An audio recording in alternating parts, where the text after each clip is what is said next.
Kalau kita berencana, kita harus saling kerjasama karena pendidikan bukan yang ada di sini bahwa yang pertama buku panduan. Aku mohon maaf Bapak Ibu karena ada permasalahan teknis di percetakan.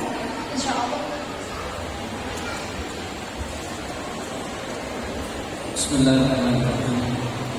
Assalamualaikum warahmatullahi wabarakatuh. Innal hamdalillah nahmaduhu wa nasta'inuhu wa nastaghfiruh wa na'udzu billahi min shururi anfusina wa min sayyiati a'malina.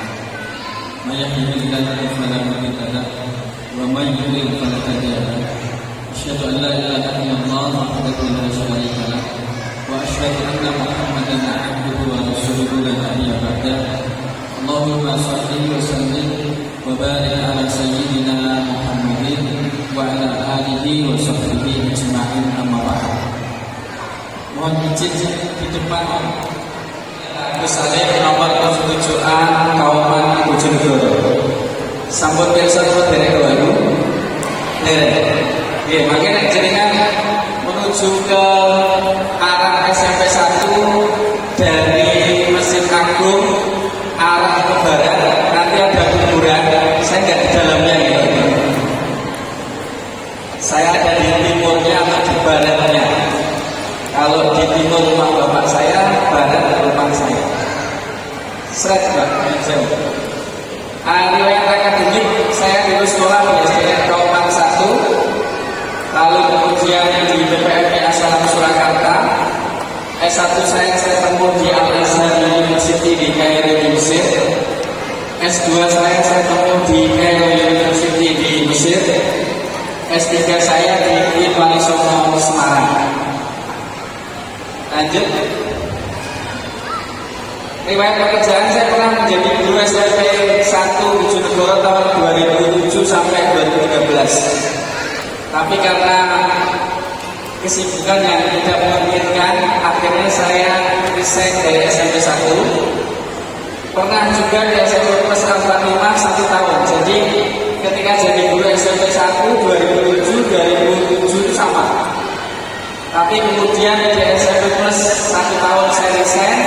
Saya melanjutkan di SMP 1 itu saya lanjutkan waktu itu namanya RSBI, Rintisan Sekolah Bertaraf Internasional.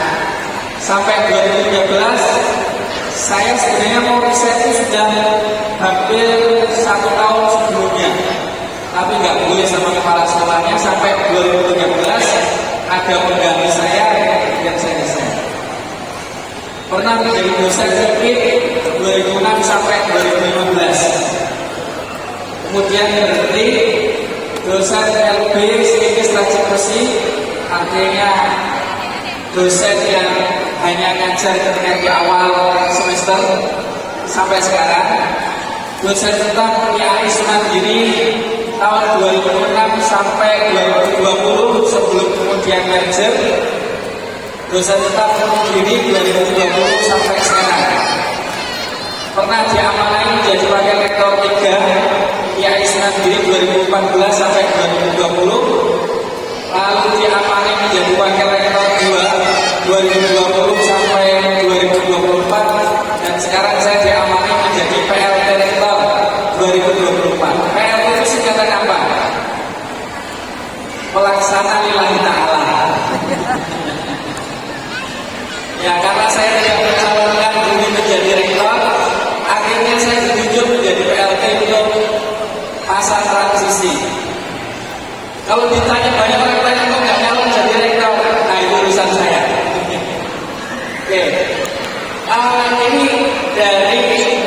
apa namanya perkenalan saya Bapak Ibu.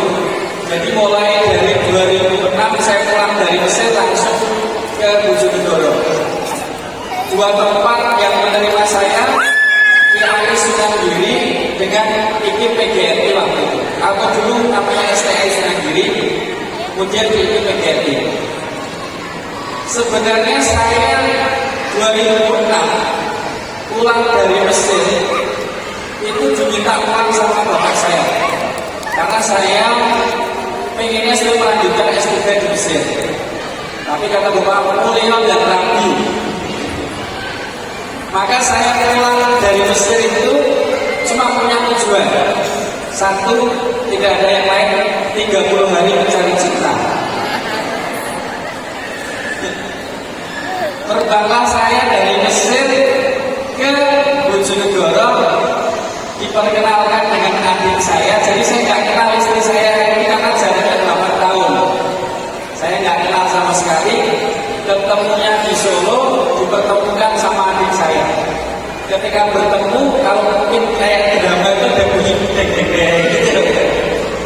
Saya lihat kayaknya dia suka sama saya.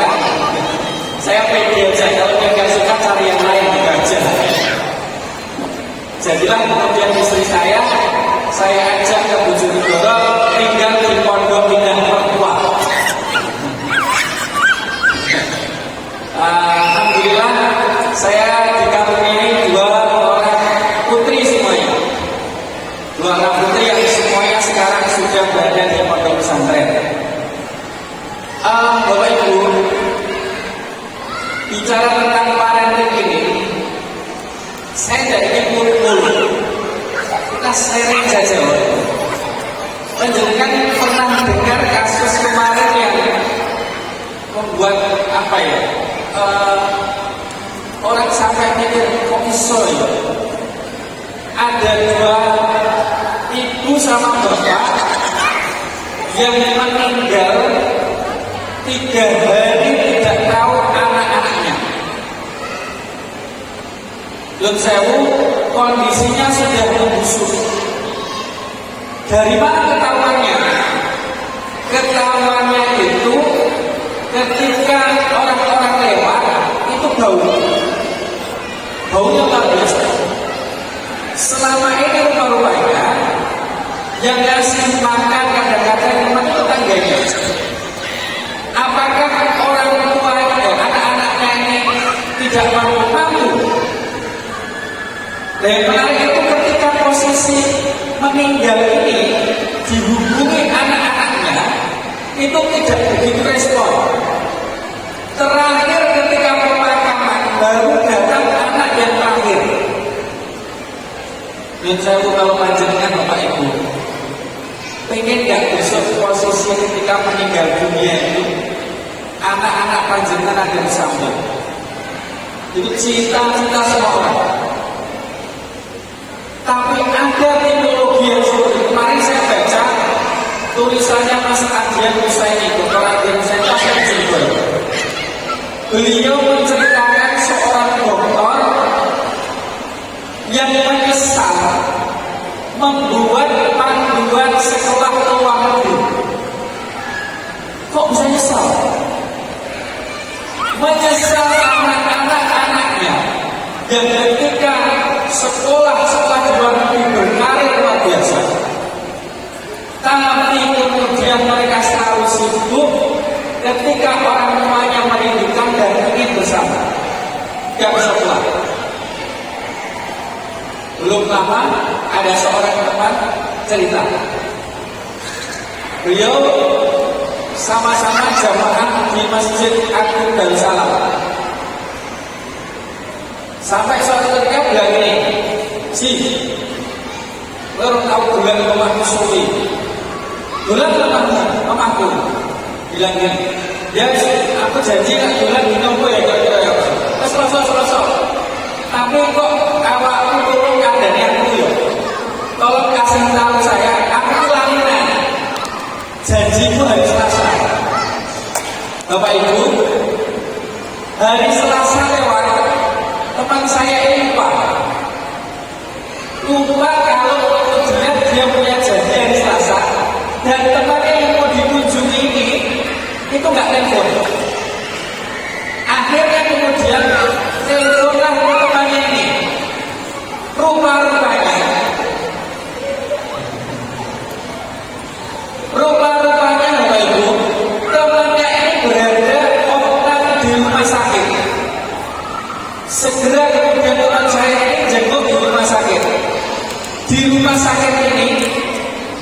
Yang dijemput ini bapak ini nangis terus cerita. Dan saya beliau kena kanker. Bukan masalah kena kankernya beliau nangis, tapi beliau cerita gini, daya topsi anakku yo telu dadi wong kabeh. Dan saya dadi wong ini salah Bojonegoro betul. Oh berarti saya dadi wedhus betul. Artinya orang sukses semuanya. Dia ceritakan 1, 2, 3. Tapi yang membuat beliau menangis apa? Tapi si Jio jadi renek sing iso ngenteni aku, renek sing iso ngancani aku iki. Terus teman saya bilang ini, tak harus seneng. Nah jalan ini bakul kayu kok. Ibu saya ditubah. Angger ibu telepon aku sama gue. Dan saya sebenarnya bukan masalah jumlahnya, tapi sesungguhnya ini berkaitan dengan komitmen putra putri kita yang suatu ketika kalau panjenengan sami pasti akan menjadi tua. Kalau sudah di posisi itu, saya ingin merubah mindset sukses dulu. Kita singkirkan dulu sukses dulu, tapi singkirkan hal-hal tapi camkan segala hal.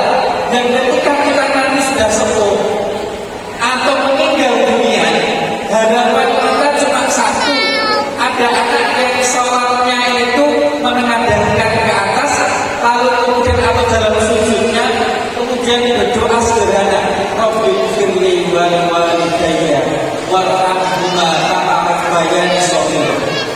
Atau ketika sepuh, makanya kenapa dalam Al-Quran itu sampai Al-Quran menekankan lima yang berguna indakal tibari ahaduma awqilamah falatakullah ma'ufin. Kalau di posisi tua, orang tua jangan mengatakan kata mohon maaf Bapak Ibu, kalau Bapak Ibu sudah merasakan punya Bapak Ibu sepuh yang posisi dalam bahasa penggunaannya itu kakinya 3, karena satu pakai tongkat. Bahkan mungkin punya bapak ibu yang posisinya di tempat tidur yang tidak bisa mobilitas kecuali dengan batu. Di situ panjenengan akan bisa merasakan di mana kata saja tidak boleh dikatakan. Di posisi panjenengan sibuk dengan karir panjenengan, mau berangkat ke kantor, tiba-tiba ibu, dari ibu pulang ibu rapat juga mau dipilih, kok terus mereka, buku sesuatu terus cepet-cepet ada mereka berangkat kantor, nggak boleh katakan saja nggak boleh. Ya saya ingin buat gambaran kita ketika tua. Sekarang Bapak Ibu, anak-anak kita ini bergantung kepada kita di posisi kita sudah sehat, masih kuat. Tapi besok ada kalanya di masa kita sudah sepuh, kita bergantung kepada anak kita. Ibu, Bapak, para penonton saya ajak saya untuk enak berpikirnya dulu sebelum masuk nanti kepada materi.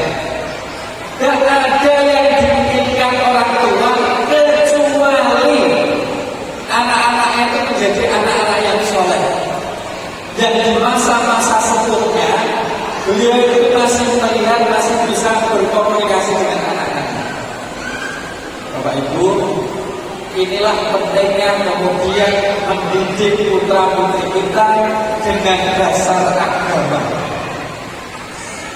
Banyak sekali kasus orang tua meninggal dunia yang dipikirkan anaknya cuma satu, di BPKB Bapak, ayo dan dibagi warisannya Bapak, tapi tidak berpikir apa yang bisa saya lakukan nanti ketika Bapak sudah di kuburan, Ibu sudah di kuburan. Apa yang bisa membuat mereka ringan azabnya di kuburan? Apa yang bisa meringankan mereka sehingga nanti besok di akhirat menjadi lebih ringan lagi dan masuk surga. Dan kabutan ya, ini saya ajak dengan berpikir, mikir besok ke depan kalau misalkan kita sudah sepuh, sementara kita semakin tumbuh dewasa. Jarang itu kemudian dipikirkan, tapi fakta kasusnya banyak sekali. Oleh karena itu, Bapak Ibu pengabutan, dasar pertama, anak harus betul-betul dipahamkan tentang dasar agama, birrul walidain, berbakti kepada kedua orang tua. Ini sangat penting. Saya ngecek di Sewu, orang-orang sukses. Jadi ngecek kemana? Buku-buku saya baca. Saya kalau baca buku-buku, itu orang-orang sukses yang kemudian hidupnya saya lihat hidupnya menyenangkan. Rata-rata dari mereka itu memang orang-orang yang berbakti kepada kedua orang tuanya. Orang-orang yang menghormati bapak ibunya. Maka anak kita yang jauh yang pertama perlu dididik dulu untuk memahami tentang birrul walidain, posisi kedua orang tua. Nah, untuk menjadi orang tua yang dimana anak ini bisa berbakti, ada istilah kama tadi muda. Apa itu kama tadi muda? Yosewu, baiknya kita kepada orang tua kita, itu besok juga cerminan baiknya anak-anak kita kepada kita. Ulangi ya, bakti kita pada orang tua kita itu cerminan dengan besok ketika kita tua, anak-anak kita mau seperti apa? Lebih-lebih kalau dengan hari ini memiliki ibu bapak yang sudah sepuh. Cek. Maka ada satu kisah begini. Anaknya 4, cewek semuanya. Anak 4 cewek semua. Lalu kemudian bapaknya masih hidup. Ibunya sudah meninggal. Bapaknya gini, dikumpulkan anak-anak. Aku pengen PKB rumpun aku. Nek, aku wis ora ono. Tapi aku pengen awakmu nikah. Ben aku ayam. Anak pertama bilang gini, Pak, izinkan saya tidak menikah dulu sampai saya itu memang benar-benar bisa rumah panjenengan. Yang ketiga, akhirnya menikah. Bapaknya meninggal dunia. Wasiat bapaknya bilang gini, nanti kalau aku meninggal, rumah ini jangan dijual sampai mbakmu itu sudah menikah ikut suaminya. Orang tuanya meninggal dunia, Bapak Ibu. Keluarga itu langsung kali mbakmu untuk menjual rumah yang membagi. Baik bilang gini, belum biar kan masih ada bapak kan kata nenek aku sih. Ayo bapak, bapak, pokoknya itu dijual sih. Kok itu dibagi mau apa? Dan terus aku tuh manggonin saya tinggal di mana? Dijawab sama gue, mbak, nanti kan duit hasil dari kita jual itu mbak, mana kan ya nggak apa-apa kok. Mau kontrak ya nggak apa-apa, mau kos ya nggak apa-apa. 3 lawan 1 kanan. Terpaksa mbaknya ini akhirnya kemudian menjual rumah ini karena kesepakatan mereka bertiga. Mbaknya bilang ini, tapi cukup ya. Nanti ini saya tak minta sama orang yang kalau yang membeli ini izinkan, saya tak bilang sama orang jual yang beli ini sampai saya dapat rumah baru pindah. Ya. Akhirnya kemudian dibeli.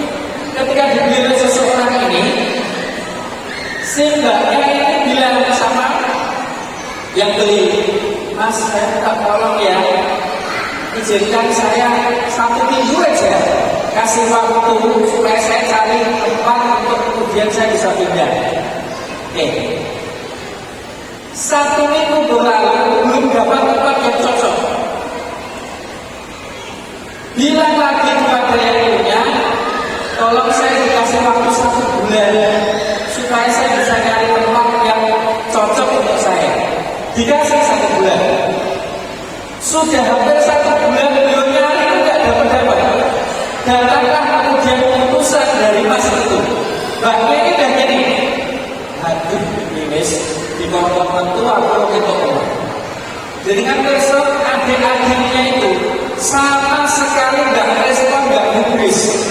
Kamu sudah baik, mau tinggal di mana itu urusan baik. Datanglah utusan ternyata bawa surat. Ketika bawa surat itu dibaca, dipikir sama dia ini dia diminta untuk mengosongkan rumah dan pindah. Rupa-rupanya setelah salam dia mengatakan, saya tahu dulu permasalahan kamu. Mohon maaf, saya juga single, kamu juga single. Jika kamu berkenan, izinkan saya untuk menikahimu.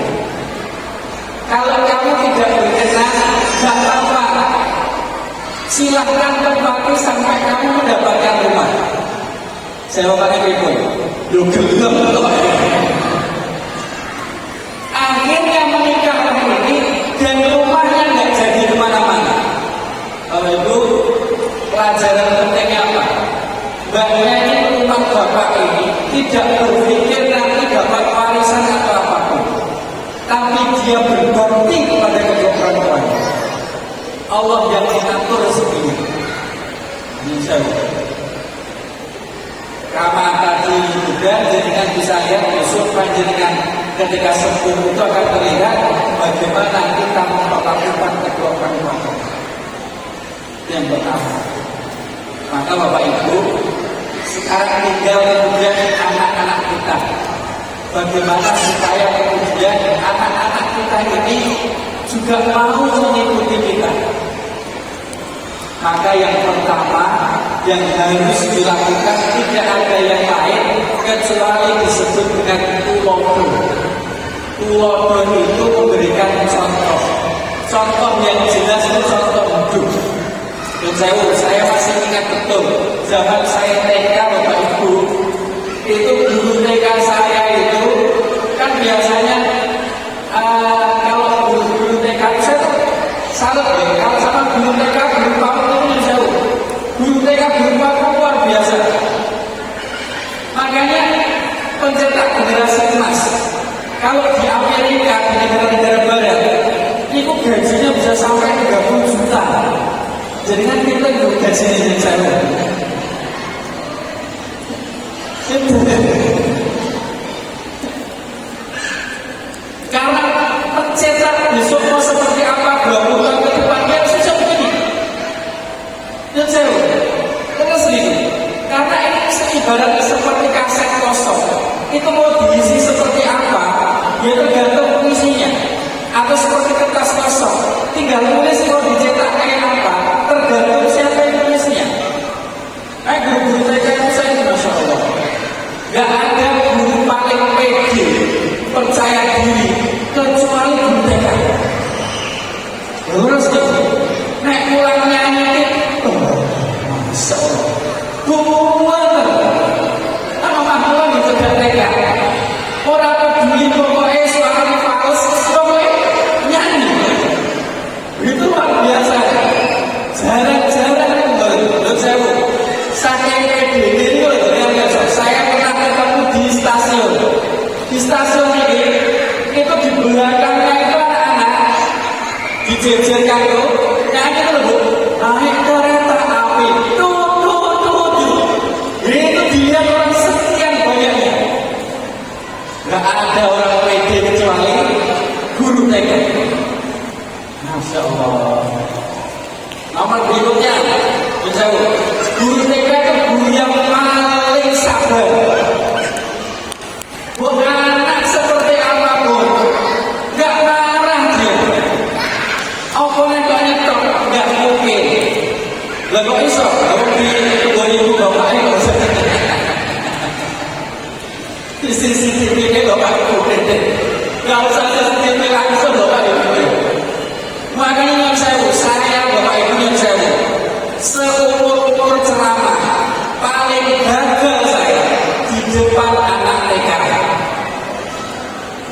Saya pernah diundang, gurunya nggak ngasih tahu. Saya pikir saya ceramah di hadapan bapak ibu gurunya atau walinya.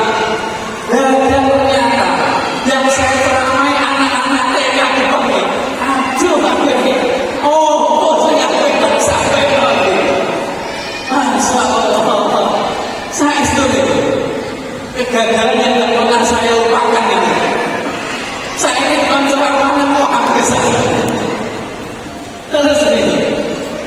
Jadi ada istilah like father like son. Bapak itu ya seperti anak, anak seperti bapak. Like mother like daughter. Anak itu ya seperti ibunya. Makanya ketika saya ini jauh. Salah satu ciri kalau kita mau diikuti itu konsisten. Anak-anak, saya masih ingat itu. Kalau makan jangan berdiri ya. Kalau makan jangan berdiri. Anak-anak makan seperti kambing. Kayak apa anak-anak? Kambing. Ini saya urus nih. Anak-anak kalau makan jangan berdiri. Kalau kamu makan berdiri kayak kambing. Kayak apa anak-anak? Kambing. Saya ijazah. Anak-anak kalau makan jangan berdiri, makan berdiri kayak kambing. Bu guru kayak pasangan kanan prasmanan, mana nih ada? Anakku dia bu guru kayak wedus. Gak bisa. Sekuat apapun kita tanamkan, kalau inkonsistensinya. Ibu, bapak, yang jauh. Loh, bukan HP. Ucap sangat bulan HP. Itu jenengan marah bulan HP, tapi jenengan pegang HP. Nggak bisa. Bocah yang lumayan upload status aja gitu. Anak disekali upload status, bokeh sampai lima upload. Apa yang kita katakan harus konsisten dengan perbuatan. Tidak bisa, Pak.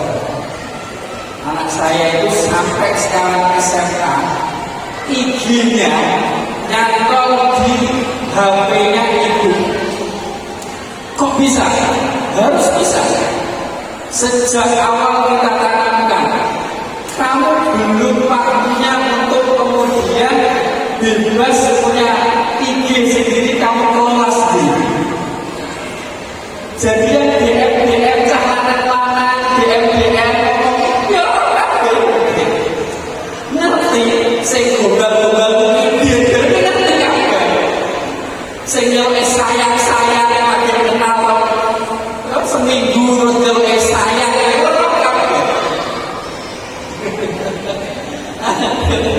ada satu istri saya itu sampai langsung DM ke anaknya karena sudah dianggap kelewat batas. Dilarang anak ini istri saya kenal sama ibu. Terus bilang, Mas, kamu kalau nggak berhenti saya ngomong sama mamamu. Nggak berpantai ini cuma main-main. Betapa beratnya dia kalau masih kecil-kecil itu, tapi kalau sudah di posisi remaja, Masya Allah, luar biasa beratnya. Itu ada namanya siklus murahakah dan treatmentnya tersendiri. Makanya yang saya satu yang harus dilakukan konsisten antara perkataan dan perbuatan. Tuwodo. Kalau panjenengan ingin anak-anak berbakti, ya begitu. Dan saya, Bapak Ibu, kenapa saya mengatakan begini? Karena sekarang banyak sekali orang tua yang kadang-kadang secara umum hanya menyerahkan kepada lembaga pendidikan. Tapi ketika di rumah, dia lupa bahwa gambaran orang tuanya adalah yang ada di otak anak. Panjenengan pulang, Bapak-bapak bisa lihat. Kok baru pulang? Anak panjenengan kok Bapak pulang. Sekarang Pak. Terus kemudian maka salah satu indikator jenengan sukses.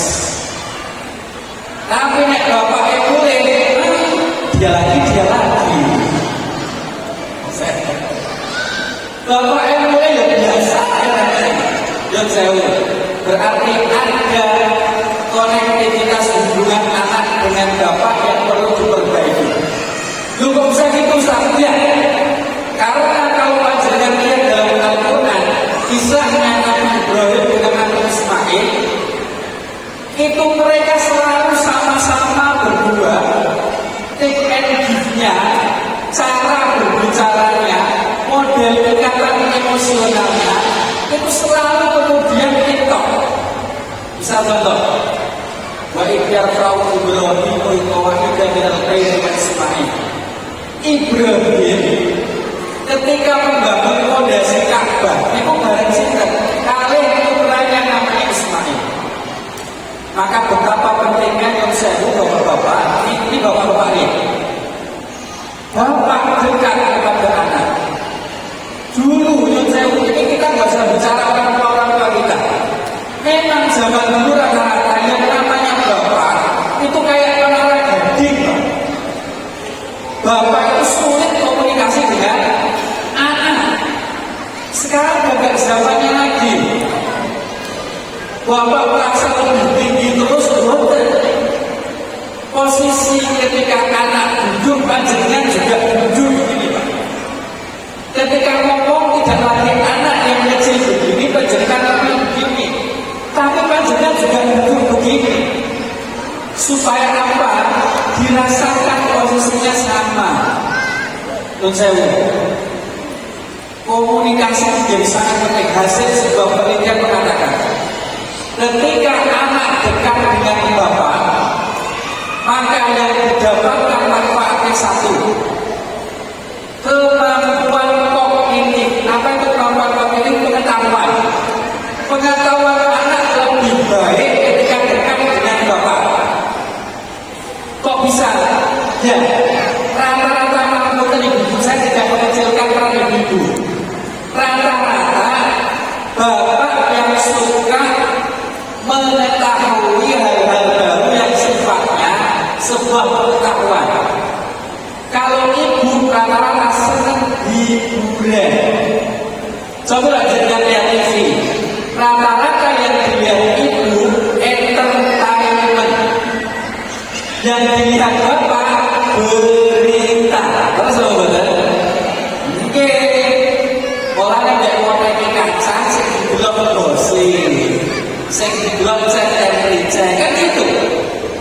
Media sosial, TikTok, scroll. Kisahnya Torik sama Alia Masakin. Oh, gitu loh ini. Kalau bapak itu gak kayak gitu, makanya ketika belajar dengan anak dengan bapak dekat, pengetahuannya bertambah. Yang nomor dua, kecerdasan yang didapat ketika dekat dengan bapak itu kecerdasan motorik fisik Pak. Lu kok bisa iya? Bapak itu kalau ngajak anak, coba lihat mainannya apa? Kuda-kudaan. Bapaknya dari kuda, anaknya numpak indur. Itu kecerdasan fisik yang kemudian jalan. Kalau ibu begitu, maka ibu itu menutupi di sisi kecerdasan emosinya. Jadi jadi penting. Makanya hasil penelitian, anak dekat dengan bapak, rupa-rupanya terhindar dari pergaulan buruk di luar, narkoba, judi online sekarang, balapan, dan juga saya juga benar. Bujurnya baru itu SMP kali itu jalan apa dia ke arah Basuki dari Sumeringo ke arah SMP 2 itu beberapa waktu yang lalu balapan Pak di situ anak-anak itu jam 2 malam pasti yuk. Jadi contoh sederhana jauh. Kalau anak dekat dengan bapak maka akan terhindar dari hal-hal begitu.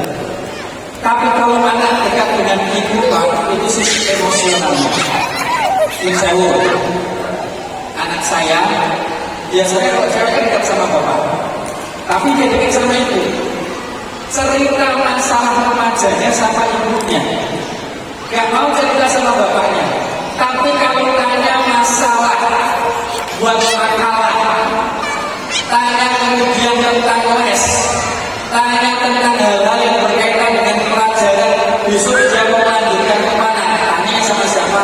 Bapak. Tapi problem ketika remaja ini dia tanyanya sama ibunya. Itu contoh sih. Tapi ada anak cewek dekat sama bapak, anak kemudian cowok dekat sama ibu. Umumnya biasa begitu. Maka ini tolong menjadi hal yang cukup penting sekali. Nomor 2 Bapak Ibu yang menjadi cukup penting lagi, putra putri panjenengan ini tolong untuk kemudian jangan dibiasakan membanding-bandingkan kalau dia punya saudara atau dengan anak orang lain. Maka jenengan catat membiarkan berbeda. Setiap anak lahir punya kemampuannya sendiri-sendiri. Baik, Nyun Sewu, anak saya yang nomor 1 dengan nomor 2 jauh sekali. Yang nomor 1 punya sifat kalem, terus kemudian bukuan, pokoknya kalau kemudian mau berangkat sekolah itu takut terlambat. Tapi anak saya nomor 2 cuek, santai. Sama-sama ceweknya. Pernah kejadian waktu kecil, ya Allah, mbaknya, ayo kecil, nanti kakak kelas, ayo toh, semua deh. Ayo kecil, yang cepat, aku gak mau kelas gak apa-apa ya, kelas gak apa-apa. Karena pengalaman dia gak pernah ada hukuman. Bener, akhirnya mbaknya saya antarkan, kemudian ngantar adiknya. Lah, hari itu yang biasanya gak ada hukuman, disetrap terlambat, kemudian ditaruh di depan kelas itu berbaris. Dalam hal ini, kapok, dengan bersama pulang ke rumah. Kamu tadi terlambat, iya. Disetrap ya, iya. Terus, ya gak di mana-mana. Gak di mana-mana. Disetrap gak di mana-mana. Pernah sampai satu ketika gurunya itu memberitahukan mengerjakan PR itu 3 kali. Copetnya luar biasa. Tapi Nyun Sewu, beda mbaknya rajin. Dan ini menurut saya tipe anak yang iya bahasanya. Kalau dia sudah paham, nggak mau belajar, kan biasa aja. Kalau mbaknya enggak, roh kompetisinya tinggi. Aku nggak mau kalah sama temanku, aku nggak mau kalah sama begitu mbak. Tapi akhirnya nggak mau kompetisi. Makanya kalau mbaknya itu Nyun Sewu, kalau diikutkan ajar kompetisi ceramah, pidato, senang luar biasa. Mbaknya itu padahal Nyun Sewu, mbaknya itu kalau sama di kehidupan sehari-hari puisinan. Suruh beli misalkan, Nyun Sewu, beli ke warung, gak berani. Tapi akhirnya, gak usah buka warung, dan apa aja yang beli. Misalnya kok kurang, atau gulanya ini 1,5 kilo, itu dia langsung datang, Mbak, ini itu harusnya 1 kilo, bukan 1,5 kilo. Mbak, gak berani. Tapi kalau di panggung, kan beli gak kawan mbak. Tapi turun panggung, malu-malu kucing. Tapi akhirnya suruh naik panggung, kecil. Itu beda-beda, Nyun Sewu. Beda-beda. Tipe-tipenya, kalau adiknya itu tipe namanya koleris, kalau mbaknya itu tipe pragmatis. Jadi kan nanti ada buku bagus sekali. Nama bukunya Personality Plus. Jadi kan nanti bisa lihat anak panjenengan itu posisinya paling dominan di posisi apa? Ada pragmatis, ada koleris, ada kemudian sanguinis, banyak tuh, ada 4 paling itu. Nah, posisi mana putra putri panjenengan? Itu nanti bisa kita lihat bakatnya dari mana. Jangan panjenengan tidak punya Nyun Sewu, anak hafalannya sulit, kok jenengan marah solusi Pak. Guru aslinya saya pernah jadi guru itu tahu ini punya kemampuan ini punya kemampuan ini punya kemampuan. Makanya ada anak yang hafalannya agak lemot, ada anak yang cepat hafalannya. Jadi nanti lihat di media sosial diajari anak diajari hafalkan surat An-Nas itu malikin nas itu bilang apa? Makilin nas kamu sendiri tambahkan malikin nas makilin nas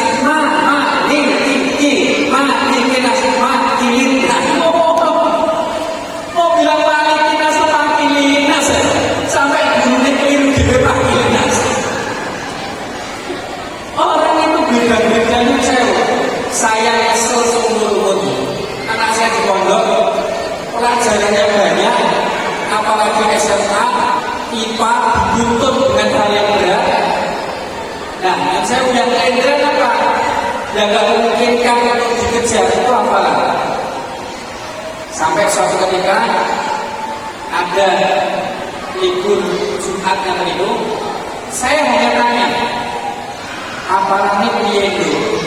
Dengan besok langsung nangis globus ini, gak ngomong apa-apa. Ini langsung saya lagi kena omongan kata yo ngomong yo saya sudah tahu anak saya ini tipe orang yang nggak mau kemudian tertinggal dari yang lainnya. Kalau dia kemudian belum mencapai itu karena memang dia disibukkan dengan yang lainnya. Kamu begitu ngapain kamu tanya? Nyesel sampai pulang itu aku diomel sama istri saya. Karena tipe weekend beda-beda itu. Yang terakhir, biar nanti lebih banyak tanya jawab ya. Yang terakhir yang jangan lupa untuk mendoakan putra putri kita. Yang sering kita lupakan adalah mendoakan mereka. Dengan cek Nabi Ibrahim berdoa untuk putra putrinya, Nabi Muhammad berdoa untuk putra putrinya. Semua nabi-nabi itu mendoakan anak-anaknya. Nah ini yang sering dilupakan. Kalau panjenengan mendapatkan putra putri yang dirasa kok boten tek dengan hati, maka serahkan sama Allah. Yang muqallibal qulub, Engkau yang membolak-balikkan hati. Ya Allah, dalam sunnah saya minta putra saya yang seperti ini, berilah yang terbaik untuk putra saya. Ibu terutama, maka bukan ibu, silahkan panjenengan mau menambahkan doa panjenengan ini dengan amalan apa saja. Kalau panjenengan mau amalan tirakat puasa Senin Kemis, bagus. Panjenengan gak biasa kuat Senin Kemis, bangun malam sepertiga malam sebagai amalan andalan supaya putra putri panjenengan menjadi soleh solehah sukses dunia akhirat, bagus. Panjenengan gak kuat puasa, gak kuat sholat malam, sedekah atas nama putra putri panjenengan. Biasanya yang saya contoh kecil sederhana. Kalau bapak-bapak Jumatan itu yang masukkan siapa? Anaknya itu bagus sekali. Supaya melatih sekaligus suruh bilang niatnya untuk orang tua, niatnya untuk keluarga, niatnya untuk diri dia. Kalau sudah puasa belum bisa, sholat malam belum bisa, sedekah belum bisa, ada amalan yang luar biasa yang tanpa harus panjenengan sholat malam, tanpa panjenengan harus puasa Senin Kemis Daun, tanpa panjenengan sedekah. Apa itu? Menghilangkan di hati rasa hasut, iri, dengki terhadap orang lain. Tambah angel Pak Ustaz. Tambah angel. Tanggone jenengan dapat rezeki, jenengan yang alhamdulillah ya Allah. Tanggone rezeki muga-muga berkah. Konco sedaya entuk hadiah undangan mobil. Alhamdulillah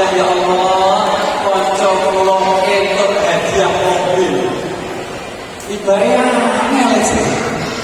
Konco cedek itu lagi di gomol, itu aneh gitu. Ayo jauh, itu di antara amal-amal. Pak Ibu, saya rasa itu yang saya sampaikan. Dilanjut mawon dengan sesi tanya jawab. Terima kasih, mohon maaf. Assalamualaikum warahmatullahi wabarakatuh. Waalaikumsalam warahmatullahi wabarakatuh. Terima kasih. Selanjutnya sesi tanya jawab. Kami persilakan untuk Bapak Ibu wali murid untuk bertanya. Monggo.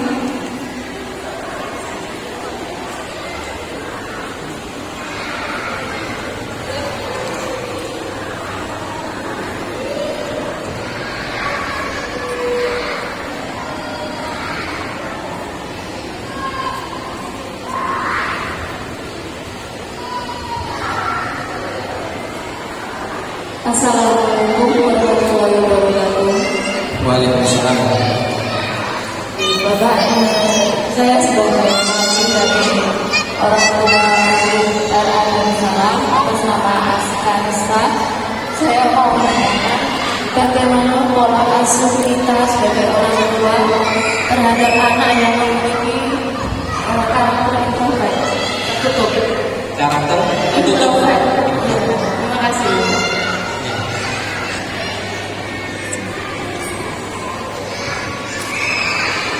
lagi atau langsung dijawab gambar?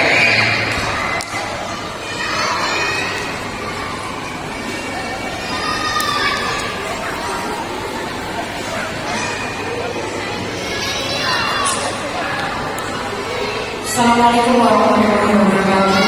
Waalaikumsalam. Terima kasih atas kesempatannya untuk hari ini Bapak. Begini untuk pertanyaan saya menurut Bapak sendiri dan juga kita sharing bersama Bapak J terkait kebebasan anak. Tadi Bapak juga menceritakan mengenai privasi izin anak bahwa harus diketahui oleh ibunya atau orang tuanya. Menurut Bapak, apakah hal semacam itu harus kita ketahui semuanya pribadi anak, atau mungkin kita juga harus memberikan kebebasan anak memiliki privasi tersendiri? Karena terkadang kalau anak kita paksa untuk kita mengetahui semuanya, maka anak pun tetap menurut, tapi di hati anak kita tidak tahu Bapak. Jadi gitu. Jadi monggo Bapak, saya ingin bertanya mengenai bagaimanakah nantinya anak itu bisa mandiri bertanggung jawab atas semuanya. Terima kasih. Wassalamualaikum warahmatullahi wabarakatuh. Waalaikumsalam. Terima kasih. Buat saya jawab dulu. Yang pertama, anak introvert atau anak yang tertutup karakteristiknya. Jadi memang Bapak Ibu, tiap anak itu punya karakter yang sangat berbeda-beda. Oleh karena itu, cara pola asuhnya juga berbeda. Dan bisa kemudian anak yang sangat tertutup lalu kita perlakukan seperti anak yang misalkan sangat terbuka. Saya berikan contoh sederhana gini. Ada seorang teman, pendidikan bapaknya itu tidak cocok kalau untuk saya. Negatifnya saya itu betul pegang. Contoh gini, anaknya 2 laki-laki, tapi sukses semuanya. Itu cara polanya itu, ketika mendidik itu luar biasa kerasnya. Naik mobil ibu, naik mobil, bertengkar mereka. Anak sama sesama anak, namanya juga anak-anak. Mobil berhenti, disuruh keluar, ditinggal sama bapak ibu. Jenenge ibu anak ditinggal. Dan rasakan cara pendidikan begitu cocok untuk beliau, tapi belum tentu cocok untuk keluarga yang lain karena tipologi anak berbeda. Nah, bagaimana kalau kemudian anak introvert? Anak introvert itu jauh lebih susah. Maka cara terbaik adalah dengan pendekatan hati ke hati. Caranya gimana? Jenengan cari lihat posisi si anak biasanya santainya kapan? Nah itu kalau bahasa sederhana saya itu ngobrol biasa aja, ngobrol harian yang ringan-ringan aja.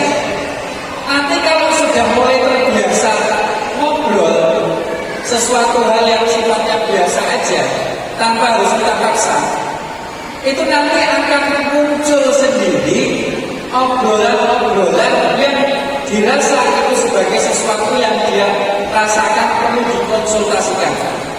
Nah ini nanti nyambung kepada itu tadi. Sepanjang mereka meyakini kepercayaan orang tuanya, maka setiap anak memang harus dijaga privasinya. Jadi yang ide masuk ke istri saya itu tidak semuanya oleh istri saya itu dikomentari. Cukup istri saya atau ibunya itu tahu saja, tidak dikomentari. Terus yang kedua, untuk menumbuhkan kepercayaan bahwa kamu di posisi ini, jadi nanti itu jangan lihat sudahkah anak ini memang mampu untuk menjaga privasinya sendiri dan bertanggung jawab atau belum, itu bisa kita lihat. Kalau dia belum, maka cara kita kemudian menyampaikan itu tidak menggurui, tidak memaksa, hingga akhirnya dia punya titik nyaman, percaya bahwa kalau orang tua menyampaikan begini sebenarnya sedang di posisi melindungi dia sebagai bentuk rasa cintanya. Sekali lagi, panjenengan harus melihat dulu apakah si anak ini sudah bisa diberikan hak privasi seluruhnya atau belum. Kami melihat, saya secara pribadi ada sisi di mana di masa-masa yang saat ini harus ada controlling yang sifatnya lebih ekstra. Karena melihat betapa masifnya bentuk pergaulan yang kami tidak tahu, tapi di posisi tertentu kami sudah tahu dia punya kemampuan bertanggung jawab untuk menjaga dirinya di posisi A, B, dan C. Misal, ketika berkaitan dengan belajar, saya tahu dia bisa bertanggung jawab ke dirinya. Di mana indikatornya? Indikator sederhananya, ini misalkan semester 1 dia ranking 12, semester berikutnya dia ranking 10, semester sebelumnya dia ranking sekian, semester berikutnya dia ranking, padahal kami tidak pernah menembus. Oh berarti anak ini sudah punya kemampuan mandiri bertanggung jawab terkait belajarnya. Yang kedua, bisa dia mandiri untuk privasi yang sifatnya jauh berkaitan dengan hubungan antar jenis misalkan. Karena di posisi ini anak dalam masa-masa pubertas. Nah, disitulah kemudian kami melihat. Nah, nanti ketika kemudian kami paham, kemarin itu sempat di nomor HP itu yang tinggi yang kantor itu tua. Terus istri saya tanya gini, "Yuk, HP-mu wis gak nyantol nih dari HP ini?" "Ibu ya bunda enggak lah bu, itu kemarin itu begini. Oh gitu toh. Dan bisa nggak dimasukin lagi? Bisa, dimasukkan sendiri sama dia. Nah ini contoh, berarti dengan sukarela dia memasukkannya, bukan karena dia ingin mengeluarkan. Kalau dia ingin mengeluarkan itu, berarti ada privasi yang memang dia ingin jaga betul. Dan ini sedikit banyak kita juga ingin tahu, tanpa harus kemudian menekannya. Anak memang harus punya ruang privasi, tetapi pada kondisi tertentu kita juga harus punya intervensi. Jaga privasi, tapi juga tidak lepas dari intervensi jika itu diperlukan. Karena Yun Sewu, sekuat-kuatnya seorang anak itu tetap saja seorang anak. Dia butuh kemudian dibimbing. Maka kalau kembali kepada yang introvert tadi itu, dan para pemerintah ini ada metode kecil sederhana. Kalau posisi sedang tidur, biasanya baru awal-awal tidur, nanti jangan tekuk, terus jangan bisikan. Nanti kalau kamu punya masalah apa-apa, ngomong sama ibu ya. Itu setiap mau tidur dengan tepuk-tepuk antara dia sadar dan tidak dengan bisikan. Nanti kalau kamu ada masalah, kamu bilang sama ibu ya. Nanti kalau kamu ada masalah, kamu bilang sama ibu ya. Itu sebenarnya terdengar di telinga dia, masuk di alam nanti bawah sadar dia. Itu jadi penting supaya nanti bahwa nanti sudah biasa aja, tidak perlu kemudian jadikan tekan-tekan.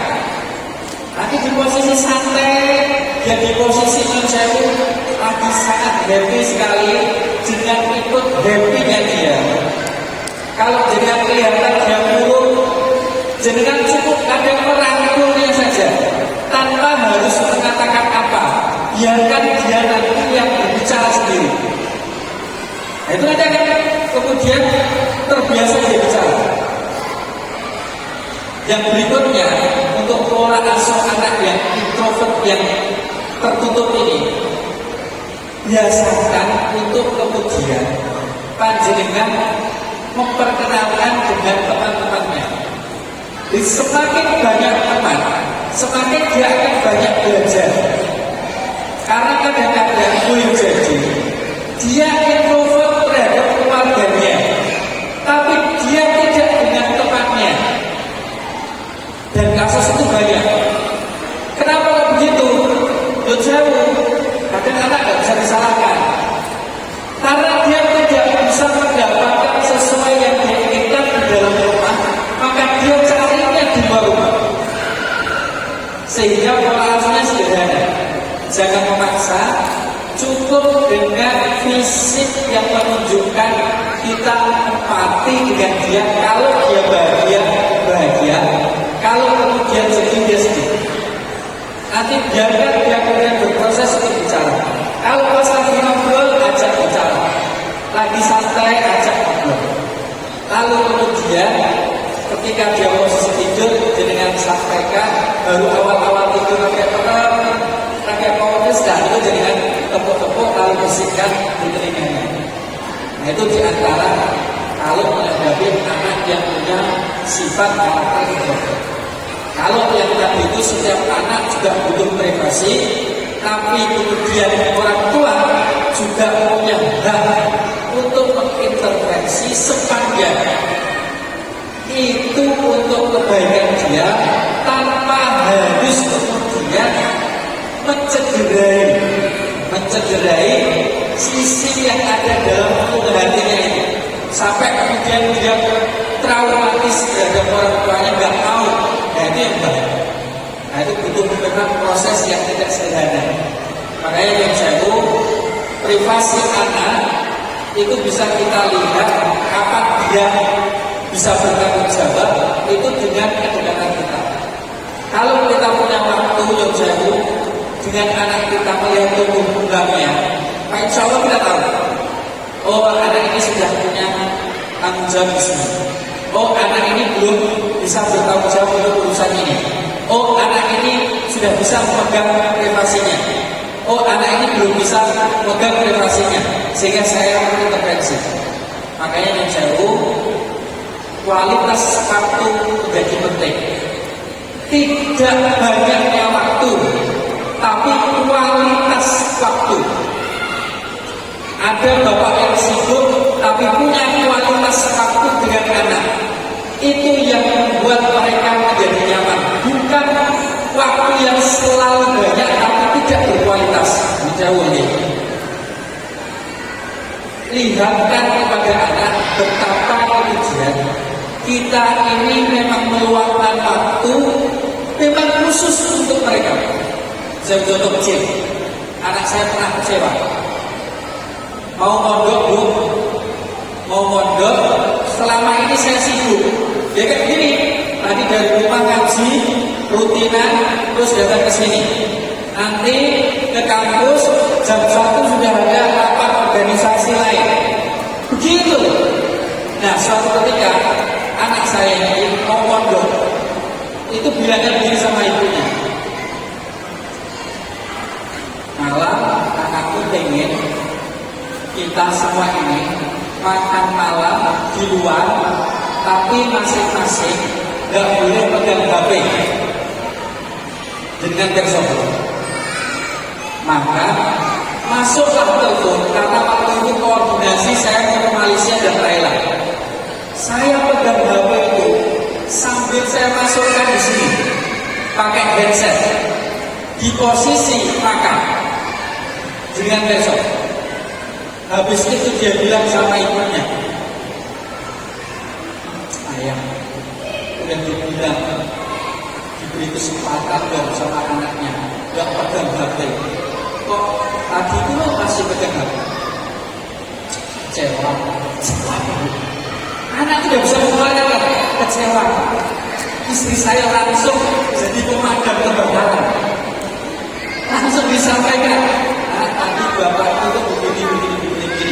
Nanti siang, pas waktu selasa istirahat dari kerja, nanti kita keluar. Dijanji sama istri saya dibilang sama saya. Langsung bilang sama saya cerita tentang itu, apa dia? Semua saya cancel waktu saya sisakan 1 jam. Pokoknya mbak, saya bilang sama saya Ustaz, mbak, jam 12 sampai jam 1 saya nggak akan di kantor. Yang mau ketemu silakan nanti setelah jam 1. Ini darurat. Akhirnya keluar sama ibunya, saya telepon posisi di mana yang harus saya ke sana. Saya sampai naik Grab supaya cepat saya sampai ke sana. No HP. Hanya berempat saja kami ngobrol saja. Disitulah dia merasakan kebahagiaan. Kita ini yang jauh, bukan manusia sempurna. Bapak itu yang belum revisi. Nek salah ya diakui salah. Begitu. Tapi saya bahagia ketika dia bisa mengucapkan karena kecewa.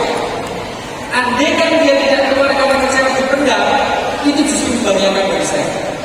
Dan saya minta maaf. Saya minta maaf kepada anak saya. Minta maaf kalau kemarin waktu malam itu pegang HP dan lain-lain. Sudah minta maaf aja. Saya nggak perlu menjelaskan. Maaf ayah pengen juga. Minta maaf ayah salah. Sudah aja. Saya ulang lagi. Karena saya itu mungkin ada tambahan. Sabun ya. Terima kasih. Mohon maaf atas segala kekurangan. Mudah-mudahan bermanfaat untuk diri saya sendiri dan juga Bapak Ibu sekalian. Putra putri panjenengan menjadi putra putri yang soleh dan solehah. Amin amin ya rabbal alamin. Sukses dunia dan akhirat. Amin amin ya rabbal alamin. Al-Fatihah. A'udzubillahi minasyaitonir rajim. Bismillahirrahmanirrahim. Alhamdulillahirabbil alamin. Arrahmanir rahim. Maliki yaumiddin. Iyyaka na'budu wa iyyaka nasta'in. Ihdinas siratal mustaqim. Siratal ladzina an'amta 'alaihim ghairil maghdubi 'alaihim waladdallin. Amin. Pangapunten yang katakan, mudah-mudahan saya di posisi yang seperti ini mengingatkan saya yang jauh sebelum saya akhiri. Putra putri panjenengan lari-lari ke sana kemari itu satu hal yang baik. Kesannya seperti mengganggu tapi tidak. Menjauh kesannya seperti mengganggu tetapi tidak. Dunia anak-anak adalah dunia main-main. Menjauh dari ini. Mudah-mudahan dengan mainnya putra putri panjenengan yang seperti ini menjadi putra putri yang sehat, putra putri yang cerdas secara motoriknya dan cerdas secara intelektualnya. Terima kasih. Mohon maaf. Wassalamualaikum warahmatullahi wabarakatuh.